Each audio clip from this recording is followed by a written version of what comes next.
Welcome to Hard Hats and Horizons, the podcast where we dig deep into the construction and economic development shaping the future of Dallas-Fort Worth. We bring you insights from industry leaders and visionaries who are driving growth in North Texas. From construction projects to industry trends and insights, we cover it all.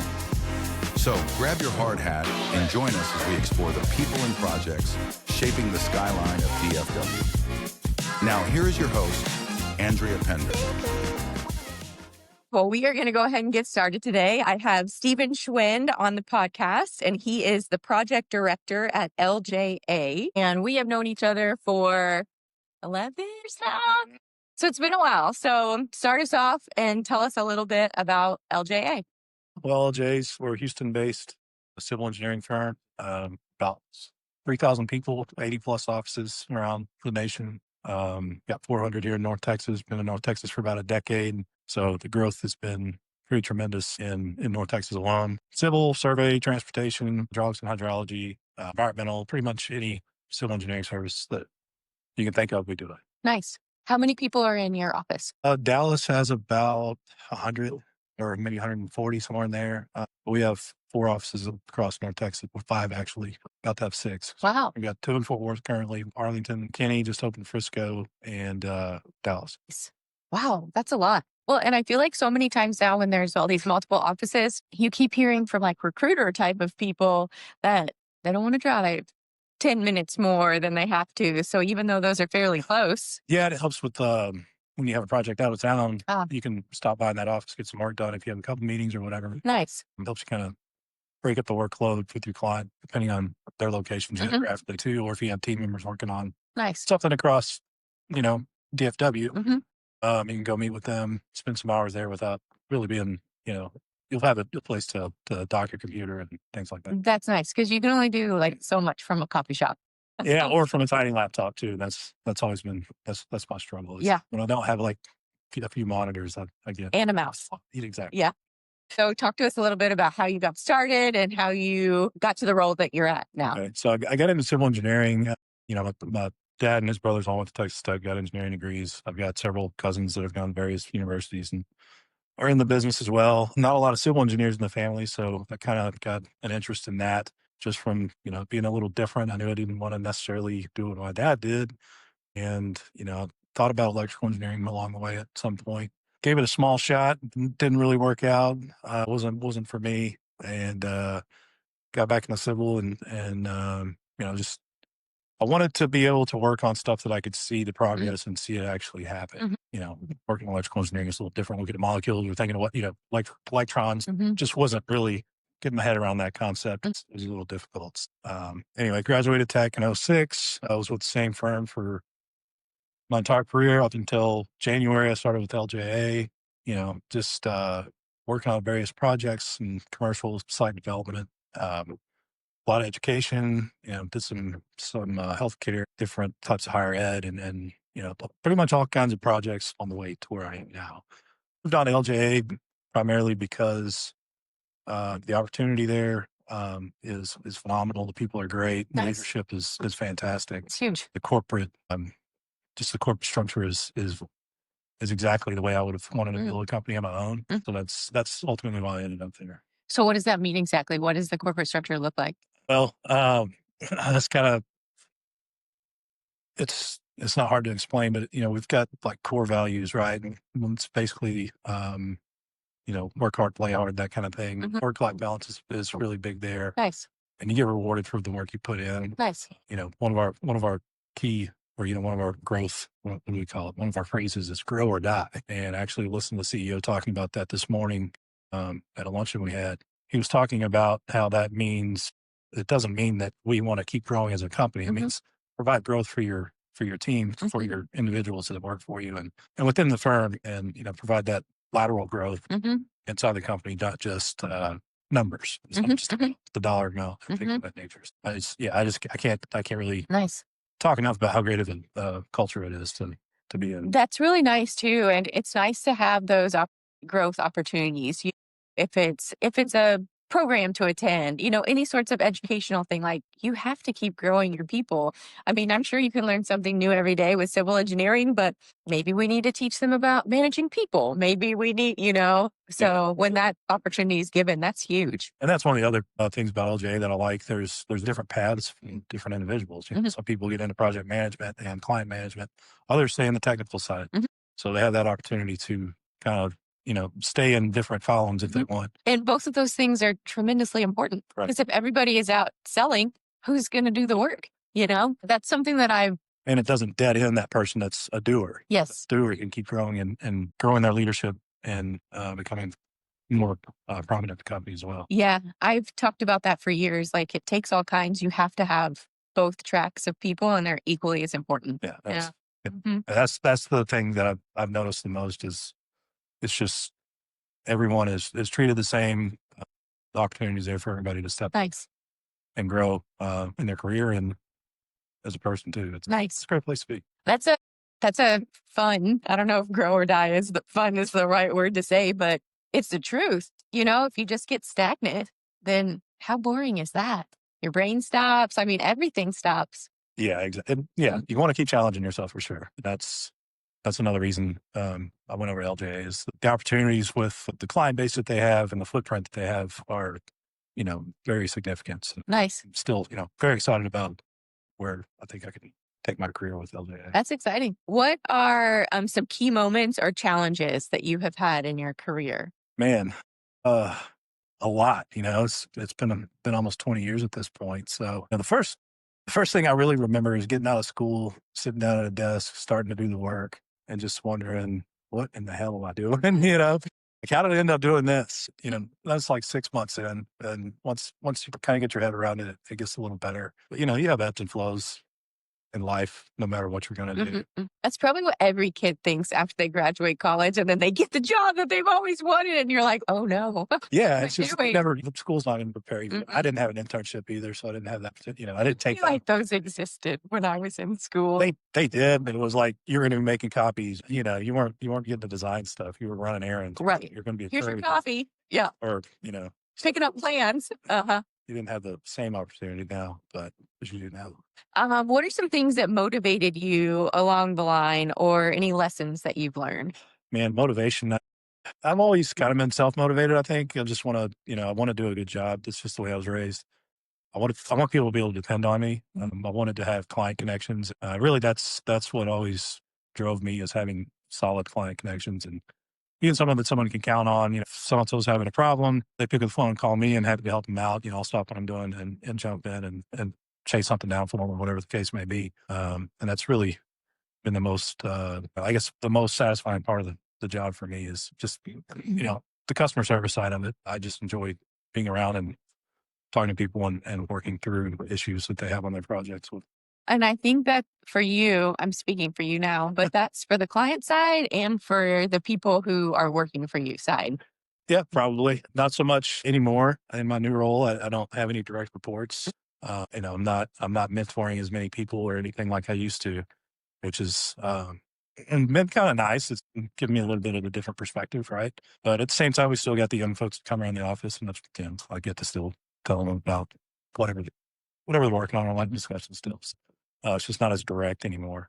That's a question that I always ask in this podcast is talk about mentorship. How has it affected you? How have you helped people? How has mentorship kind of played a role in your life? I think it really, the biggest thing for me is it made me learn how to work with pretty much anybody, different personalities, different phases of life, different attitudes. Everybody's going to be different. Everybody's going to have different needs. You work with somebody long enough, they're going to go through certain crises and things like that, you got to learn to help them through that and kind of be, more than just a coworker or a boss, and also, be a friend as well. And, maybe I've done that, maybe I was too much of a friend at some point in time, but, that's just kind of who I am. So I'm not going to apologize for that. There's a class that Texo is offering here soon all about communications, because it's saying that there's 5 generations in the workforce right now. So think about that age gap of people. How are they going to relate to each other? Yeah, I think overall in engineering, or at least from my experience, the communication is pretty good still. I feel like the the synergy from the older generation to the youngest is pretty good. There's some younger folks coming out of school that look like deer in the headlights from the office, but they figure it out. It's just a matter of adapting and getting used to it. I see it all the time. I see it with the younger kids too, because coaching my son's football team or other sports, just being around his friends, they're just, their kids are just different these days. So. Yeah. I know I took one of my guys, his name's Alonzo, to a coffee meeting. And we've done coffee meetings in the past together. And he kept saying, a coffee meeting, like, well, why can't we just have lunch? Like, this is weird. It's like a date. And I'm like, it's not a date. It's just a coffee meeting. Yeah. And so I guess his girlfriend was giving him a hard time, like, ooh, have fun on your coffee meeting. And afterwards he goes, I loved it. There wasn't a waitress we were having to worry about. There wasn't my messed up food order that I had to worry about. And so it's funny. He's like, I'm going to try to do coffee meetings more often with everybody. So, I mean, a little bit different. He wasn't deer in the headlights on that, but it was just something different where he's like, okay, let's try it. Yeah. Well, and I think that's just your, the way you push people into different things outside of their comfort level or just things they haven't done before, like me doing a podcast. Here you are. Couldn't say no. I don't even work with you anymore and you're still making me these. I know. Look at all this. See, I'm still mentoring you over here with getting you out of the comfort zone. Need reliable, high-quality service for your commercial project? Choose Carrco, the most trusted contractor in commercial painting and drywall in Dallas-Fort Worth. With over 30 years of experience, Carrco delivers top-tier craftsmanship across Texas. From expert painting to seamless drywall, we handle it all, on time and on budget. Transform your space with the professionals at Carrco. Visit carrcopainting.com today. Carrco, where quality meets reliability. Okay, so we're going to talk a little bit about industry insights. What is your perspective on industry trends that are happening right now? I feel like right now, in general, the commercial side of things is starting to pick up quite a bit. Private development in general is just getting a lot more phone calls here recently. Nice. Seeing a lot more things moving. Because, the first half of the year, late last year, was a little slower than it had been, several years after COVID, which, we got really busy in North Texas with all the people moving here. So it's no surprise we're going to have a little hiccup somewhere. Things seem to be really picking up from what I'm seeing. Good. Oh, that's good to hear.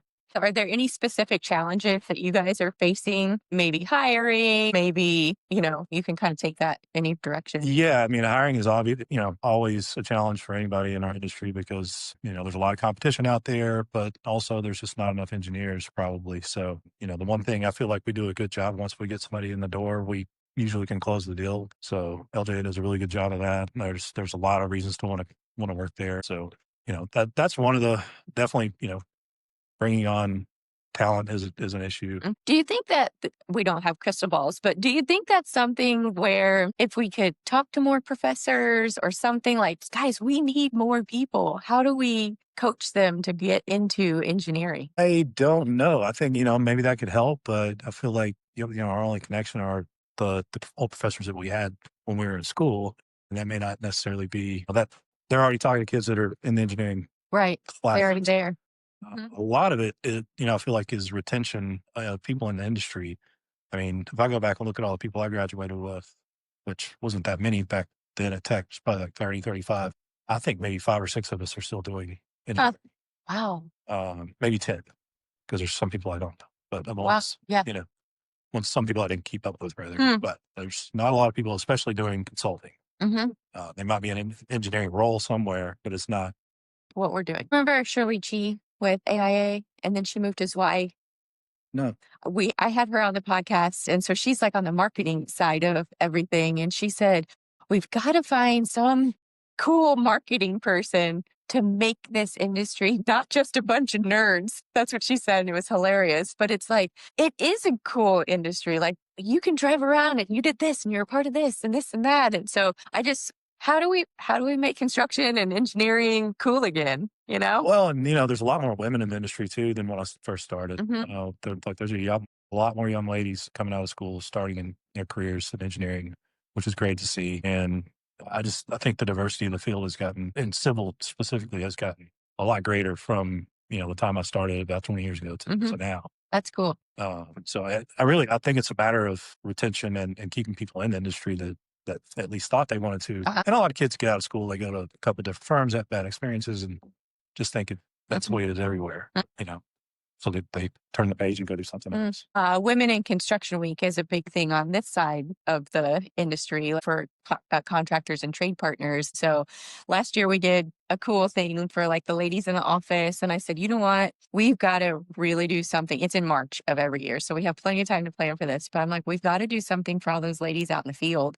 And so I asked our guy who's over all of the people like out in the field, I said, how many women do you think we have? Because I'll hear, oh, we want these ladies on the job site because they're good, they clean up, they do it right the first time, you know, all of these things that you want to hear. And I didn't know. I was guessing maybe, so we have about 500 painters out on site. And so I was guessing maybe there would be like 30 or 40 women. And he said between 80 and 100. And so I thought, oh gosh, like this is tripling my women in construction budget, but I'm going to make it happen for next year because those ladies are out in the cold weather, in the hot weather, in the, you know, hot buildings, you know, making these things happen. I'm not doing that. So I'm like, those are the ones that need to get the appreciation for that. But it's exciting to see that there's more women coming on board, even on the trade partner side. Yeah, for sure. So, yeah. Let's see. Do you have any actionable advice for any listeners who are in your same field? Maybe it's somebody who's wanting or considering a civil engineering job. What kind of advice would you have for those people? You know, I would advise them to, you know, if say it's a new graduate or someone that's recently graduated that's not happy where they currently are, just kind of, you know, poke your head out the door and just see what else is out there and talk to as many different firms as you can. You know, make new connections. So that's the main thing. Just got to get out and know your peers and maybe find something that's a better fit for you or has more opportunity for your growth. Because, you know, we've all seen people like go somewhere and they get stuck or there's just no upward progression available.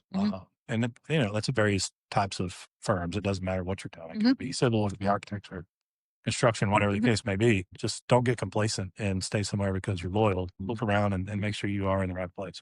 I'm assuming you guys do career fairs and things. Yeah, we're all over the place in recruiting. Nice. That's exciting. That's something that we're going to put on the 2026 game plan for us. It's not something that we've really done a lot of in the past, but there's a lot of guys coming out of college that don't even know that the trade partner side is an option. Yeah, we're going to. I love it. I'm bringing everybody over. I mean, I think we had 40 something interns in North Texas, something like 40 something interns in North Texas. So we're very active in college recruiting. That's cool. It's, you know, we have a pretty good return rate of you know, onboarding them after graduation. I always enjoy going to meetings with clients and they'll say, hey, do you mind if I bring the intern? And I'm like, absolutely, you know, and so, you know, then it's not as much work talk, but it's kind of gives the kid experience on, hey, this is the other side of the business, the relationship building, you know, all that kind of stuff. So, yeah. Let's see. What are you most passionate about in your job? I would say the people, just, you know, my coworkers and the product that we produce too. You know, I want our clients to be happy and the product to be accurate and get through the city as quickly as we can, reasonably can. You know, there's nothing going through any cities quickly anymore. But you don't want to be getting 5 reviews or, you know, you want to be done in 2 or 3, not 5 or 6. Having good, accurate plans and just having good working around great people is really what's most important to me. And with good clients too. And that's because, you know, that's half the time you're spending with your clients too. So you want to make sure you have good relationships there as well. What are some of your future goals? Professional, personal, however you want to answer it. You know, I'm just kind of still taking in the new role where I'm at. It's been 7 months now and still trying to figure out how the whole machine works at LJA. So right now that's my short-term goal is really just continue gaining traction, help build more commercial work and help bring in more talent and things like that. And just help grow the company and just, you know, do my part to help the firm. Nice. So what is a big struggle that you guys are having right now and how are you tackling it? You know, I don't know that we have any real struggles necessarily. Maybe I'd go back to hiring, but you know, we do pretty well recruiting. So, you know, I don't think we're not hurting any more than anyone else in that category. So. I feel like that's the same answer that a lot of people give on the podcast. It's recruiting. Like, how do we find the people? But I didn't, I think our retention is really good.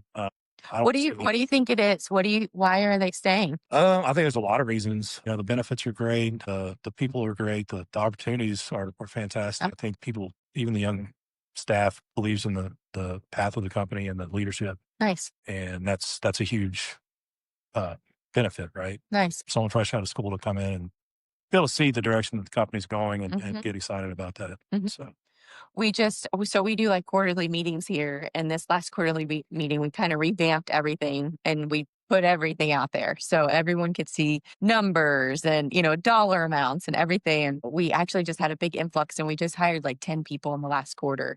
And so a lot of those people are younger folks, and they're like, oh my gosh, I'm so glad you put all this out here, because now we get it. Like, now we understand why we're putting in X amount of bids, or why we're working extra hard on this, or even why we need to hire a new person, to hit the next set of goals. So I think when you put those things out there, it helps with the retention. It's not behind the curtain. Exactly. Yeah, that's one thing that LJ is really good about is, we're 100% employee owned. So that's nice. Everybody has a stake. So, once you're in the door, you're technically, you're not an owner until you've been there a year, but you're in the program. So nice. It benefits you to work hard, and you want your peers to work hard. Right. Anybody that's not pulling their weight is dragging everybody down. So yeah. Okay, we're going to move on to personal fun stuff. Okay. So what are some of your hobbies outside of work? Well, I mentioned it earlier, but coaching my son. How old is he now? He's 8. 8. Gosh. He started 3rd grade. He was tiny, but that's what happens. They keep growing. Yes, tall and skinny. Is that like 3rd grade? Yeah, 3rd grade. Oh, okay. So right now he's playing tackle football. I help coach that team.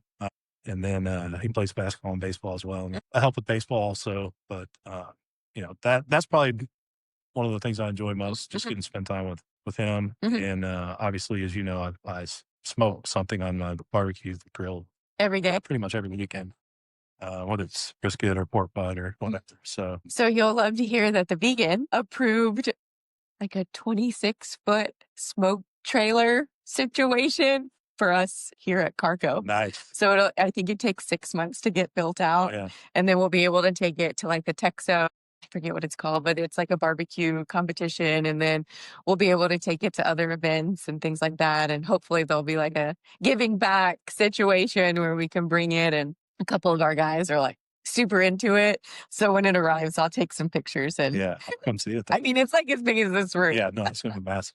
Does that have like a temperature control on it too? Or is it just one? I don't know anything about it other than that I approved it. I'm curious if it's like industrial or if it's just like a giant smoke. I think there's maybe 3 separate grills. Yeah. And then there's it looks like a file folder, one of those. Yeah. So there's lots of different cooking setups. Different ways to get smoke on that. Yeah. So that thing's going to get a lot of use as soon as it's done. I'll have to let you know. Yeah. You're going to go through some trees with that thing. Yeah, I'm sure. And a lot of time. So I'm excited about it. It'll be able to help us. Like every year we do like a party for everybody out in the field.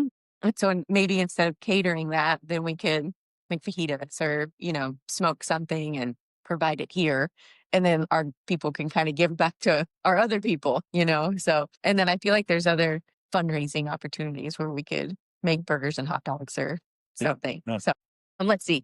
Do you have a defining moment or a philosophy that you live by? Man, that's a tough one. I don't, maybe the golden rule, I guess, like treat people the way you want to be treated. I feel like that's what I was like, I know he's going to say this. Yeah. I mean, I try to treat everybody the same, no matter, who they are or what they're doing. And just, I treat people with respect and I expect the same in return. So other than that, I don't know that I have any special guidelines to no, that's good. I live my life day to day with. Who or what inspires you the most? Right now I'd probably say my son inspires me the most. Nice. It just becoming a dad was a really big part of my life and who I am today. So just watching him grow and learn and become, he's not a young man yet, but growing into a young man. He'll be there. Yeah. Very soon. Very, very shortly. It's just been such a great experience that's, my whole life revolves around him and my family. So.